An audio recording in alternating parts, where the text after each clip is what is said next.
Appealing to our worst nature, Niccolo Machiavelli advised that, for the ruler, it is better to be feared than loved, more prudent to be cruel than compassionate.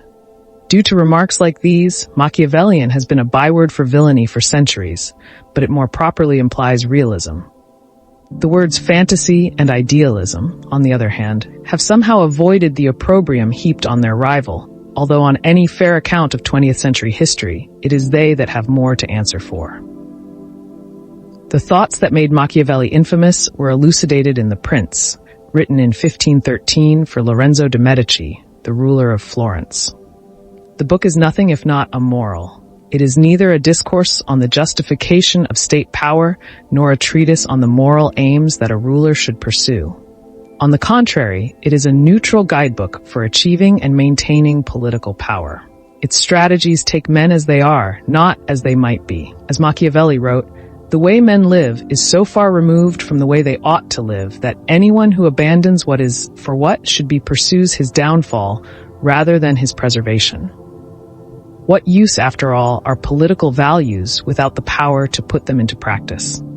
The same sentiments are evident today in the vote-buying exploits of modern democratic politicians whenever election day looms. They may not admit to it, but their exploits too would find approval in the pages of The Prince.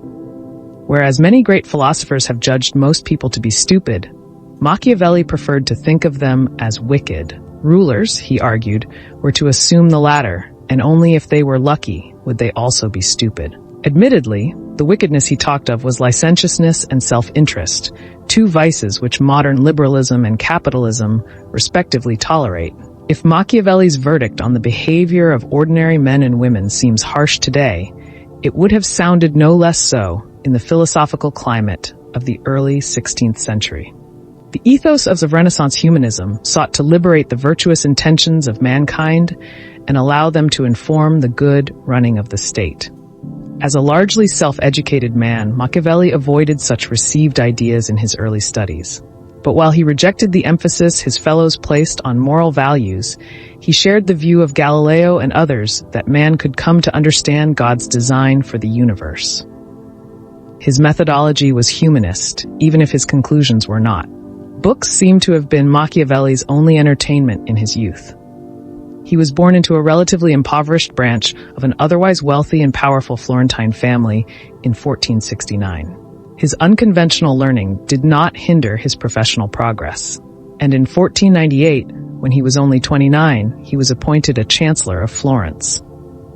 Italy was beset by political turmoil at this time, with none of her four dominant city-states able to resist foreign influence. The last chapter of The Prince is entitled Exhortation to Free Italy from the Barbarians, by which he meant the French and Spanish.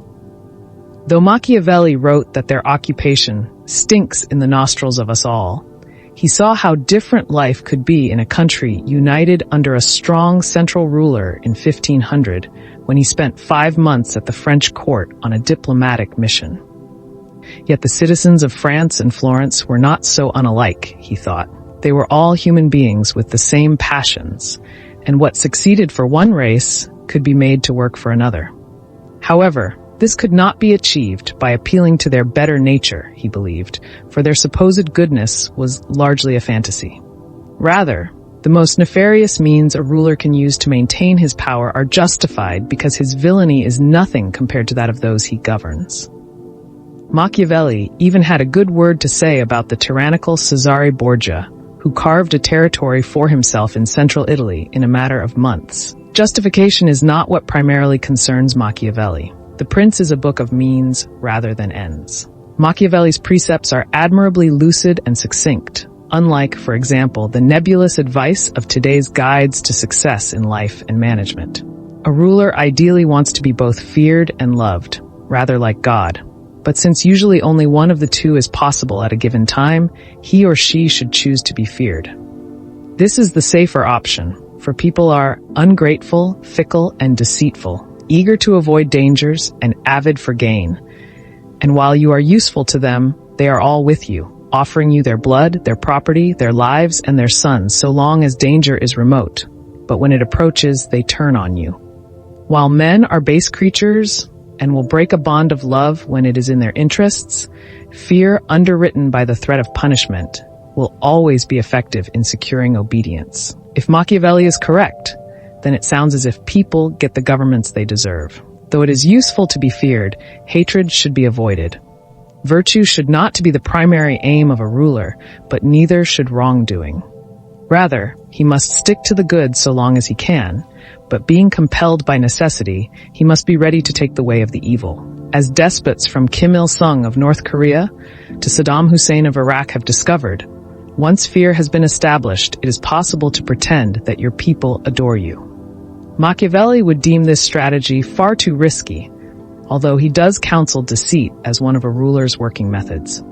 A leader should never keep his word when it is disadvantageous to him to do so, but truth must be at least seen to be served. A good ruler will be an expert liar. Similarly, it is a good idea for businesses to seem to be environmentally friendly or sympathetic to their workforces, but it may not be in the financial interests of their shareholders for these to be anything more than pretenses. Citizens, or customers or workers, may be reliably wicked, but according to Machiavelli, it makes things easier for the ruler if they are also slow-witted. For the mob is always impressed by appearances and by results, and the world is composed of the mob.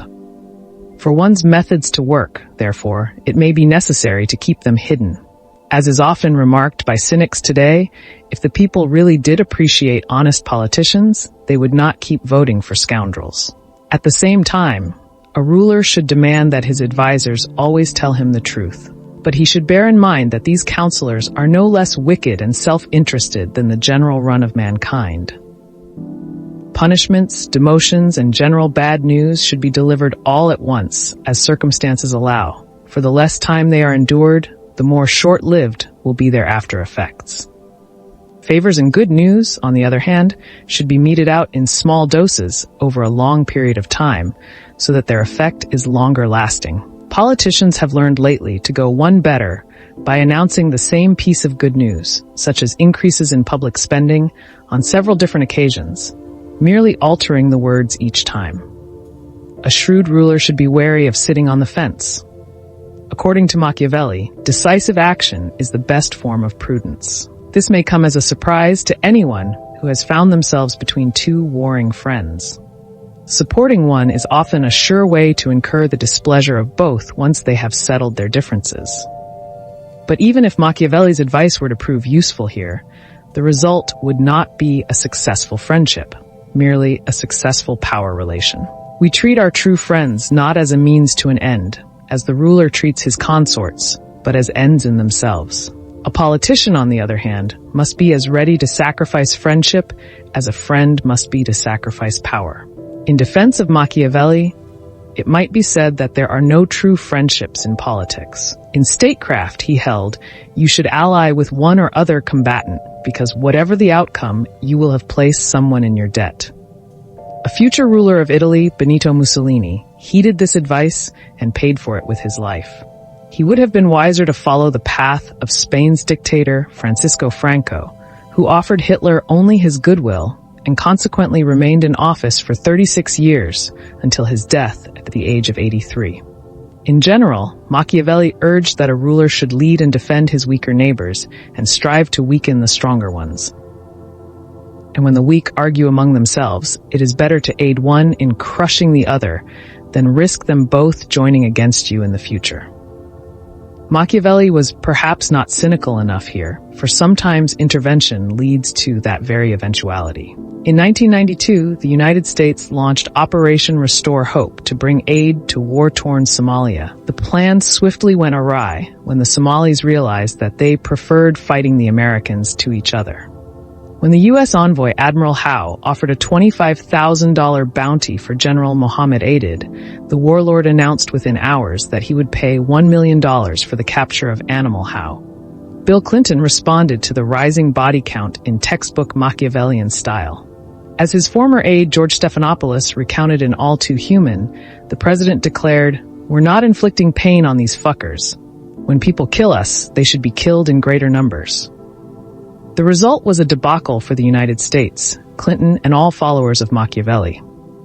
As the UN spokesman Major Dave Stockwell put it, we came, we fed them, they kicked our asses. In mitigation, the United States would have faced criticism even if it had left the Somalis to their fate from the beginning. A fickle Western public complains of imperialism when America intervenes and heartlessness when she does not. Machiavelli, expecting no less from people he regarded as wretches, would be sympathetic. Let no state think that it can always adopt a safe course. Rather, should it be understood that all choices involve risks, for the order of things is such that one never escapes danger without incurring another. Prudence lies in weighing the disadvantages of each choice and taking the least bad as good. This is not to say that one's own actions cannot complicate matters. It did not help America's cause that when a meeting of Mogadishu's clan elders was convened on the 12th of July 1993 to discuss moves towards peace, the house was surrounded by U.S. helicopters and destroyed by missiles, killing over 50 people. Nevertheless, if America should withdraw into isolationism once again and leave the poor and weak of the world to their own devices, no one will be able to say that Machiavelli did not warn them. No prince with any sense will throw good money after bad.